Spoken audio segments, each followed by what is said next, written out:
Good afternoon, everyone. My name is Chris von Gierke. I am the lead educator here at the Museum of the Battle of the Atlantic. I want to welcome you all to today's dedication and encourage you all to take a tour of the Star of the Hour, the Type 23 U-boat, which saw use in the Celtic Sea south of Ireland during World War II. Only 61 Type 23s went into operation because of their development so late in the war, and just 6 carried out battle patrols. The one now on loan to our museum, constructed by Germania Werft of Kiel in 1944 and partially reconstructed since, was one such small U-boat. I have a personal connection to this one, and I want to tell you the story today. I've never told this story in public. Even if you choose not to believe it, it's a little unsettling, maybe very unsettling, but certainly no more so than the brutal realities of service on any U-boat during the war, when the casualty rate for German submarine personnel was approximately 75%. I have a German last name, von Gierke. That's because my family emigrated from Germany immediately after the war for life here in Canada. The only one of my family members to have militarily served the Germans was my great-grandfather, Detlev.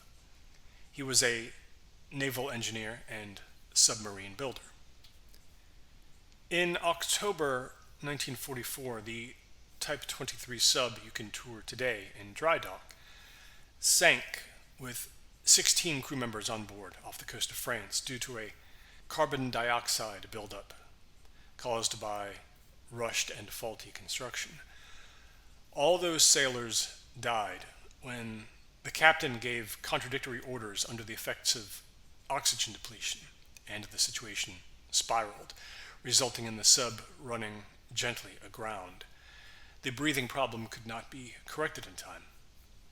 The relatively undamaged sub was recovered, towed, and repaired in time for a scheduled redeployment to the coastal waters of the Celtic Sea in March of 1945, just 2 months before the Germans surrendered the years-long Battle of the Atlantic. The dead sailors were all given proper burials at sea. My great-grandfather Detlev was given a difficult assignment. So desperate was the German Kriegsmarine to get all possible U-boats into operation that the repairs to the sub had to be tested only on a single shallow dive on the way toward France's western coast, where it would launch again. This was to be a mere 25-mile journey from the base at Lorient. What would make it difficult and dangerous was that Detlev needed to operate the sub alone. The manpower situation at that time was that grave. Detlev agreed to the assignment, of course, knowing full well the challenge ahead of him, because what else could he do? The sub needed to be restationed by March 28th. He had 3 days to make that happen. Now, the Type 23 was designed to be operated on patrols by no less than 15 men. Even in shallow waters, with no chance of conflict, it would be difficult to handle solo. Ballast operations and depth control required moving from station to station constantly. There would be no secondary officer watching trim and buoyancy for potential flooding, and surface hazards, if any, couldn't be monitored. A test dive meant that sonar and periscope systems would have to be managed by one person, which required a tremendous amount of experience. In short, any mistake or malfunction, a leak, a fire, another CO2 issue, would likely be fatal even on so short a run. The boat had to go below the surface just by 20 feet and just for 10 minutes, but the risks of that were considerable. My great-grandpa Detlev watched the weather closely, needing calm seas to attempt this. He did not quite get them. Weather reports from that time show that on day 3, when he could no longer wait to complete the mission, there was steady rain up and down the coast. Still, he suited up and entered the U-boat alone. It was and is 113 feet long. After making all the necessary checks and ventilating the sub, he powered up the diesel engine, which would propel the sub on the surface until the dive, when he would have to switch over fully to electrical power. What details we have of this operation come mostly not from any official logs, but the memory of one man, Lieutenant Commander Thomas Zaringer, who passed away 11 years ago. He was the only one in contact with Detlev that day, via HF radio at first, and then VLF when the sub went below the surface. I spoke to him for only an hour in Otterndorf at the senior care facility where he lived out the last years of his life, right on the sea. He confirmed for me that Detlev had been terribly overworked by that time, as so many had, and he was worried for the fate of his wife and 2 children in Bremen, as the war had begun to seem doomed for Germany. They had to keep radio contact to a minimum so Detlev could maneuver rapidly between compartments, regulating rudder and depth control, keeping things going. Mr. Zaringer remembered Detlev sounding very stressed, understandably, but had found him to be a true professional, dedicated, knowledgeable, trustworthy. He was at his most uncertain, Mr. Zaringer told me, just seconds before the test dive began. All systems seemed to be functioning sufficiently, though it was only by oral report over the radio that Zaringer could trust this. Detlev was uncommunicative during the dive. Finally, Zaringer attempted to rouse him. When Detlev came back on the radio, he clearly was not himself. Zaringer recalled him saying, "They're banging on the door to be let in. They insist." By this, he likely would have meant the door to the navigation room. He could give no further explanation of this statement, and he sounded out of breath. He only repeated the belief that someone was in the sub, multiple people apparently, and they were trying to breach that door. Zaringer could hear no banging in the background of Detlev's very few transmissions.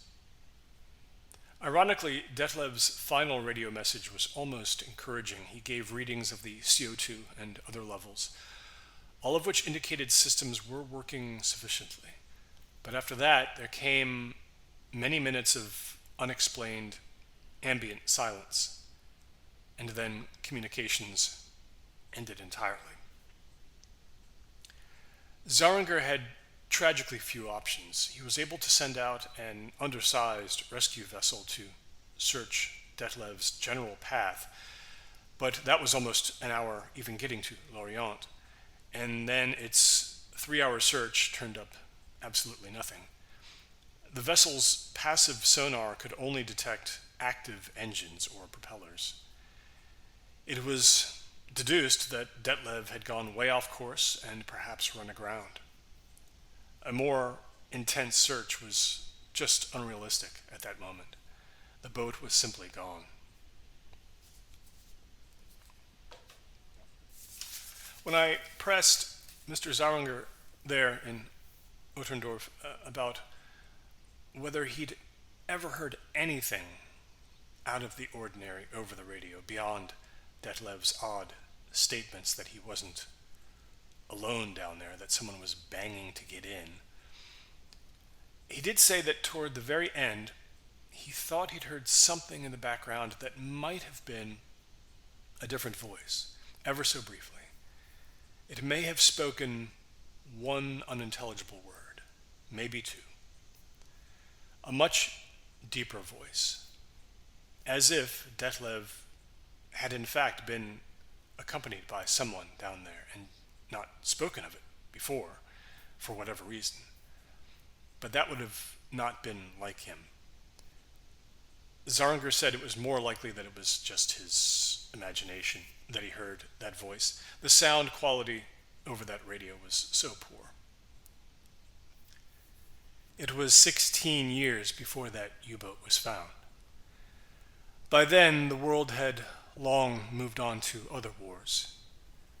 Detlev's Type 23 was located by a Norwegian submersible, and it had, in fact, crashed onto the bottom of the Celtic Sea, dramatically off course, though its hull was completely intact. 2 men and 1 woman entered the sub, and I can only imagine what it was like to know that there was only one thing they could find in there. The only question being, how many dead would there be? They would have operated by battery-powered flashlights in the total darkness, moving from compartment to compartment very carefully. On a mission of salvage of the dead, a critical component is that no body is somehow left behind undiscovered. And so such searches are very slow and incredibly thorough. The searchers, not really knowing anything about the history of the sub yet, were surprised indeed to find just 1 body. It would be quite a long time before they found out the details of Detlev's doomed solo mission and the reasoning behind it. He was in a forward compartment that, because of the sub's small size, also doubled as a torpedo storage and launch area. He was slumped in a chair at a tiny desk. He was, predictably, mostly just a skeleton by then. At some point over the years, a small pencil had slipped from his right hand there as it dangled low toward the floor. On that desk were 2 pieces of paper. These were photographed. We don't have those photographs here physically at the museum. I thought they should only be accessible online to the absolutely dedicated. Sometime before he had run out of air, Detlev had, certainly knowing he was doomed, made out a list. It consisted of 16 sentences, all of the same basic structure. I will read you the 3 sentences at the top of the list, translated into English. My name is Heinz Adorf. My mother made me fried potatoes and apple cake. My name is Bruno Schmid. My mother made me omelets and red berry pudding. My name is Pieter Moltzen. My mother made me spiced cookies, which I ate with chicory. All the names on that list belonged to the dead sailors of the U-boat's first doomed run in October of 1944. One of the transcriptions toward the bottom of the list actually read, My name is Burkhard Sigler. I do not remember my mother. And so I'm left with the question, strange as it is, of whether Detlev's thoughts and actions were corrupted by a buildup of carbon dioxide, or if he really was given one final order before he died, which was to transcribe this strange, sad record of those sailors' humanity. Maybe he did it under duress, but what sort of duress? And who from? Personally, I don't think my great-grandfather was alone in that Type 23 after all. It's one of the ghostly legends of World War II. There's so many, many more than I realized when I began researching them years and years ago. A little bit outside the bounds of my main goals then, and now here at the museum. But I hope you found this interesting, and I hope it doesn't dissuade you from taking the tour. It's all just history. Things that happened long ago. And maybe unreliable history at that. The U-boat will be with us here until August 30th. Thanks for joining us today.